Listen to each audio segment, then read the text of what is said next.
ఇప్పుడు వీళ్ళు పరిపాలిస్తున్నారు కాబట్టి జగన్మోహన్ రెడ్డి ముఖ్యమంత్రి అయిన తర్వాత జరిగిన ఎన్నికలు 2021 లోకల్ బాడీ. ఆ ఎన్నికల్లో అది ప్రజాస్వామ్యం కాదు, దౌర్జన్య స్వామ్యం. దానికి నామినేషన్స్ వేయకుండానే చేశారు. Not only Pulivendula, not only Kadapa, రాష్ట్రం అంతా ప్రత్యర్థి పార్టీలు రాజకీయ నామినేషన్లు వేసడానికి అవకాశం లేకుండా చేశారు. ఒకవేళ నామినేషన్లు వేసిన తర్వాత స్క్రూటినీ కాడ అధికారులు చెప్పి డిస్క్వాలిఫై చేశారు. ఆ స్టేజ్ దాటుకొని వచ్చిన తర్వాత విత్డ్రావ లోపల పోలీసు వాళ్ళు ఎక్కించుకొని వచ్చేసి విత్డ్రావల్ చేపించారు. ఆడికి రాకుంటే వైకాపా వాళ్ళే వీళ్ళే దొంగ సంతకాలు పెట్టి వాళ్ళు విత్డ్రా చేసినట్టుగా చేసి విత్డ్రా చేయించారు. కాబట్టి దౌర్జన్యపూరితంగా అసలు ముందు ఎలక్షన్సే జరగకుండా చేసిన చరిత్ర వాళ్ళకి. కానీ ఇప్పుడు కనీసం వచ్చేసి నామినేషన్లు వేశారు. 11 మంది నామినేషన్లు వేశారు. అక్కడ 11 మంది, ఇక్కడ 11 మంది. మేము నామినేషన్లు వేసాము, మేము ప్రచారం చేస్తున్నాము. కాబట్టి కొంత నామినేషన్స్ కూడా ప్రజాస్వామ్యం జరిగింది, ప్రచారం కూడా చేసుకున్నాము. కాకపోతే అంటే కొంత స్మాల్ ఏరియా కాబట్టి కొంత ఉద్రిక్తత ఉంటుంది. డెఫినెట్ గా పులిందల స్మాల్ ఏరియా కాబట్టి ఉద్రిక్తత ఉంటుంది.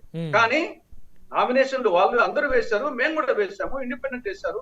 ప్రచారం వచ్చేసి ఒంటిమిట్ట చేస్తున్నారు, పులిందలు చేస్తున్నారు. 1-2 రోజులు నల్గొండ ఏర్పాట్లో కొంత సంఘటన జరిగింది, వాస్తవమే. కానీ చిన్న ఏరియా కాబట్టి కొంత ఇప్పుడు కాంగ్రెస్ పార్టీ అభ్యర్థి కూడా బరిలో ఉన్నాడు కదా సార్? కాంగ్రెస్ పార్టీ అభ్యర్థి కూడా కొన్నాడు వచ్చేసి. వైసీపీ ఓట్ బ్యాంకు ని కాంగ్రెస్ పార్టీ అక్కడ దెబ్బ కొట్టే అవకాశం ఉంది కదా? ఇప్పుడు డబ్బే పంచకుండా ఉంటే మేము గెలుస్తాం. ఇప్పుడు కూడా గెలుస్తాం. డబ్బు గన వాళ్ళు వీళ్ళు పంచకుండా ఉంటే, ధనస్వామ్యం కాకుండా ప్రజాస్వామ్యం జరిగితే 100% కాంగ్రెస్ పార్టీ గెలుస్తుంది అక్కడ. ఎందుకంటే జరిగిన అభివృద్ధి అంతా 90% సింహభాగం కాంగ్రెస్ హయాంలోనే.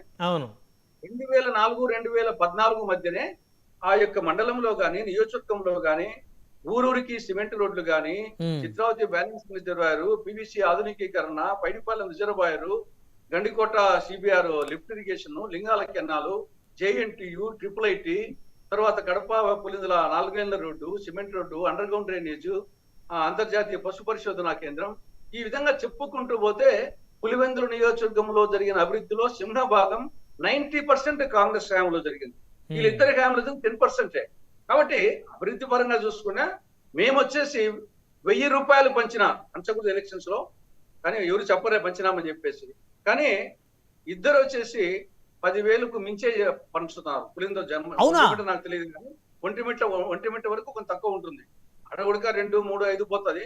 ఇక్కడ మినిమం 10,000 తర్వాత వచ్చేసి ఇంకా బంగారు ముక్కు పుడకలు, మిగతా సామాగ్రులు, ఇంకా పోటీ అడిగిన పోతుంది.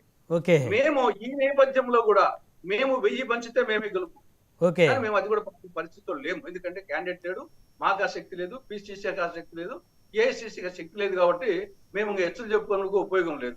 కానీ అభివృద్ధి పరంగా చూస్తే ఖచ్చితంగా వచ్చేసి కాంగ్రెస్ గెలవాలా. కానీ ఇప్పుడు ధనస్వామ్యం కాబట్టి ఏ పార్టీ ఎక్కువ ఇస్తుంది, ఏ పార్టీ ఎంతమందికి ఓటర్లకు వచ్చి సక్రమంగా అందేటట్టు చేస్తుంది అనే దాని మీద ఎన్నికల ఫలితం ఆధారపడింది. మళ్ళీ వస్తాం సార్ మీ దగ్గరికి. మనతోటి అది ఓటర్కు అందే విధంగా